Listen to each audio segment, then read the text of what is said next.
അസ്സലാമു അലൈക്കും welcome back. അപ്പോൾ ഇന്ന് ഞാൻ വന്നിട്ടുള്ളത് ഒരു ഈവനിങ് സ്നാക്കിൻ്റെ റെസിപ്പി ആയിട്ടാണ്. ഈ മഴയത്ത് നല്ല ചൂട് കട്ടനോടൊപ്പം എളുപ്പത്തിൽ ഉണ്ടാക്കി കഴിക്കാൻ പറ്റിയ അടിപൊളി സ്നാക്കാണ്. അപ്പോൾ വീഡിയോ എല്ലാവരും മുഴുവനായിട്ട് തന്നെ കണ്ടോക്കുക. വീഡിയോയിലേക്ക് പോകുമ്പോൾ എൻ്റെ ചാനൽ ആദ്യമായിട്ട് കാണുന്നവരാണെങ്കിൽ നിങ്ങൾക്ക് എൻ്റെ ചാനൽ ഇഷ്ടമാണെന്നുണ്ടെങ്കിൽ ഒന്ന് സബ്സ്ക്രൈബ് ചെയ്യുക, കൂടെയുള്ള ബെല്ലൈക്കണും പ്രസ് ചെയ്യുക. അപ്പോൾ ഈ ഒരു സ്നാക്ക് റെഡിയാക്കാൻ വേണ്ടിക്ക് ഞാനിതാ ഒരു വലിയ ഉള്ളി ചെറുതായിട്ട് കട്ടാക്കിയിട്ടുണ്ട്. ഇനി ഇതിലേക്ക് വേണ്ടത് കറിവേപ്പിലയാണ്.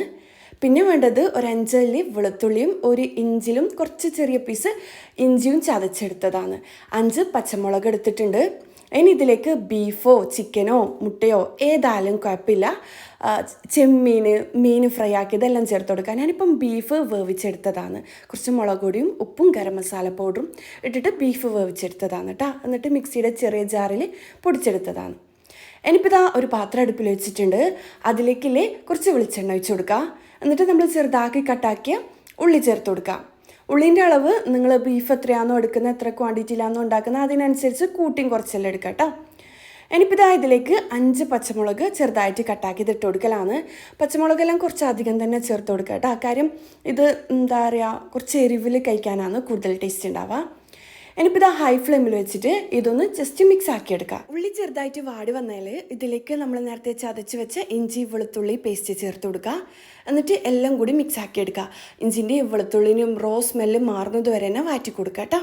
എന്നിട്ട് ഇതിലേക്കില്ലേ ഒരു 1/4 ടീസ്പൂണ് മഞ്ഞൾപ്പൊടി ചേർത്ത് കൊടുക്കുക. 1/2 ടീസ്പൂണിലും കുറച്ച് കുറവ് ഗരം മസാല പൗഡറും കൂടി ചേർത്ത് കൊടുക്കുക. എന്നിട്ട് വീണ്ടും ഇതെല്ലാം കൂടി മിക്സ് ആക്കിയെടുക്കുക. ഈ ഒരു സ്പൈസസിൻ്റെ എല്ലാം റോ സ്മെല്ല് മാറുന്നത് വരെ തന്നെ മിക്സ് ആക്കി കൊടുക്കണം കേട്ടോ. പിന്നെ ഇതിലേക്കില്ലേ ഉപ്പ് ഒന്ന് ചെക്ക് ചെയ്തിട്ട് ചേർത്ത് കൊടുക്കുക. ഞാൻ ഉപ്പ് ചേർത്ത് കൊടുത്തിട്ടുണ്ടായിനി. ഇനിയിപ്പോൾ ഇതാ ഇതിലേക്ക് വേവിച്ചിട്ട് പൊടിച്ചെടുത്ത ബീഫ് ചേർത്ത് കൊടുക്കുക. ബീഫോ ചിക്കനോ അല്ലാന്നുണ്ടെങ്കിൽ മുട്ട വേവിച്ചിട്ട് ഒന്ന് ഗ്രേറ്ററിൻ്റെ വലിയ ഹോളിലിട്ടിട്ട് ഗ്രേറ്റ് ചെയ്തെടുത്തിട്ടും ചേർത്ത് കൊടുക്കുക. എങ്ങനെയായാലും അടിപൊളിയാണ്. ഇതിലേക്ക് കുറച്ച് കറിവേപ്പിലയും കൂടി ഇട്ട് കൊടുക്കുന്നുണ്ട്. ഇല്ലാന്നുണ്ടെങ്കിൽ ചെമ്മീനെല്ലാം ഫ്രൈ ആക്കിയിട്ട് ചേർത്ത് കൊടുക്കുക. ഏത് വെച്ചിട്ട് ചെയ്താലും അടിപൊളി ടേസ്റ്റിയാണ് കേട്ടോ ഇത് കഴിക്കാൻ വേണ്ടിക്ക്. എന്നിട്ട് ഇതാ എല്ലാം കൂടിയിട്ട് ഹൈ ഫ്ലെയിമിൽ വെച്ചിട്ട് മിക്സ് ആക്കിയെടുക്കുക. അവസാനമായിട്ടില്ലേ ഇതിലേക്ക് അരമുറി ചെറുനാരങ്ങ പിഴിഞ്ഞ് കൊടുക്കുക. ഇതെല്ലാം പിഴിഞ്ഞ് കൊടുക്കണം കേട്ടോ, എന്നാലാണ് വേറെ തന്നെ ഒരു അടിപൊളി ടേസ്റ്റ് ഉണ്ടാവുക. ഇനിയിപ്പോൾ ഇതാ ഇതിലേക്ക് കുറച്ച് മല്ലിയില ഇട്ട് കൊടുക്കുക. ഉണ്ടെങ്കിൽ മല്ലിയിലും പുതിനയിലും ചെറുതായിട്ട് കട്ടാക്കിയിട്ട് ഇട്ട് കൊടുക്കുക. എന്നിട്ട് എല്ലാം കൂടി ഹൈ ഫ്ലെയിമിൽ വെച്ച് കൊടുക്കുക. പിന്നെ ബീഫ് വേവിക്കുന്ന ടൈമിൽ നല്ലോണം വേവിച്ചിട്ട് അങ്ങ് ഉടക്കണ്ട. ഒരു 5-6 വിസിൽ വേവിച്ചെടുത്താൽ മതി. കുറച്ച് മഞ്ഞൾപ്പൊടിയും കുറച്ച് മുളക് പൊടിയും ഗരം മസാല പൗഡറും ഉപ്പും കൂടി ചേർത്തിട്ട് ഒരു 5 വിസിൽ വേവിച്ചെടുത്ത ബീഫാണ് കേട്ടോ.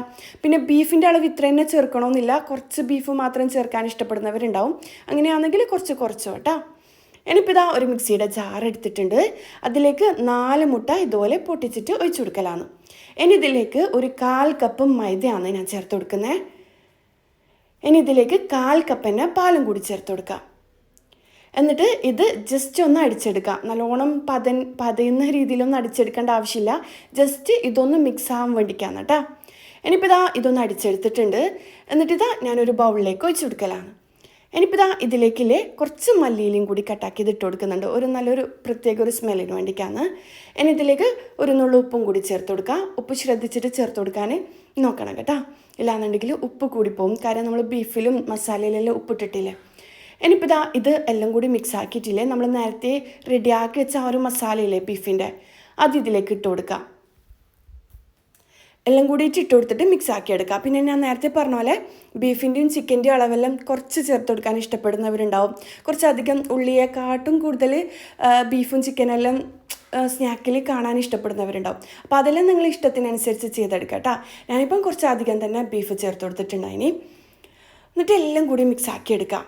പിന്നെ ഈ ഒരു ക്വാണ്ടിറ്റിയിലല്ലാണ്ട് നിങ്ങൾക്ക് ഇഷ്ടമുള്ള 6 മുട്ട വെച്ചിട്ട് ചെയ്തെടുക്കുക, 10 മുട്ടയിൽ ചെയ്തെടുക്കുന്നവരുണ്ട്. ഇതിപ്പം ഒരു ചെറിയ എന്താ പറയുക ഒരു പോളയാണ് കേട്ടോ കിട്ടൽ ഈ ഒരളവിൽ. ഇനിയിപ്പോൾ ഞാൻ പോള റെഡിയാക്കാനുള്ള ഒരു പാത്രത്തിൽ ഓയിലൊന്ന് പുരട്ടി കൊടുക്കലാണ്. ഗീയിലെ ബ്രഷ് ചെയ്ത് കൊടുക്കുന്നുണ്ട്. എല്ലാ ഭാഗത്തും ബ്രഷ് ചെയ്ത് കൊടുക്കാം. നമുക്ക് പാനിലായാലും ചുട്ടെടുക്കാൻ പറ്റും കേട്ടോ. ഭയങ്കര ഈസിയാണ് ചെയ്തെടുക്കാൻ വേണ്ടിക്ക്. ഇനിയിപ്പോൾ ഇതിലേക്ക് നമ്മൾ റെഡിയാക്കി വെച്ച ആ ഒരു മുട്ടൻ്റെയും ബീഫിൻ്റെയും മിക്സ് ഒഴിച്ചു കൊടുക്കാം. എന്നിട്ട് എല്ലാം ഒന്ന് ലെവൽ ചെയ്ത് കൊടുക്കാം.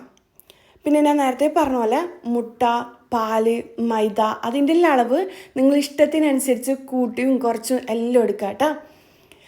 ഇനിയിപ്പോൾ ഇത് എല്ലാം ഒന്ന് എന്താ പറയുക ലെവലാക്കി കൊടുത്തിട്ട് ലോ ഫ്ലെയിമിൽ ഒരു 20-25 മിനിറ്റ് കുക്കാക്കി എടുക്കുക. അടിയിലൊരു പാൻ വെച്ചിട്ട് ചെയ്തെടുത്താലേ പെർഫെക്റ്റ് ആയിട്ട് തന്നെ അടിഭാഗം കരിയാണ്ട് കിട്ടും കേട്ടോ.